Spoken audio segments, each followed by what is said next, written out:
বোমা তুমিও বসে যাও, খায় নাও।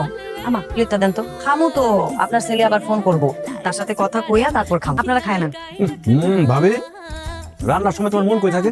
কেন, কি হয়েছে? রান্নার মধ্যে তো স্বাদ, গন্ধ, লবণ, তেল কিছু ঠিক মতো হয় না। বাপের বাড়ি গিয়ে কি ঘাস কাটছো? রান্নাটা ঠিক মতো শিখতে পারো না? ইমরান, আজকে রান্না কিন্তু আমি করছি। তুমি করছো?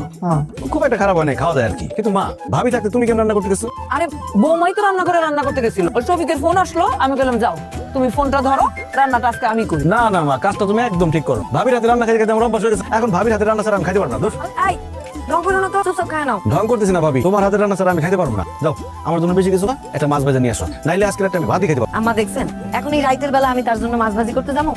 ইমরান, বউটারে কেন চালাইতেছস কত? আজকে আমি যা রান্না করছি খায় না, কাল সকালে তো বৌমা আবার রান্না করবে। ঠিক আছে, তাহলে কালকে সকালে খামাই, আমার খাবো না।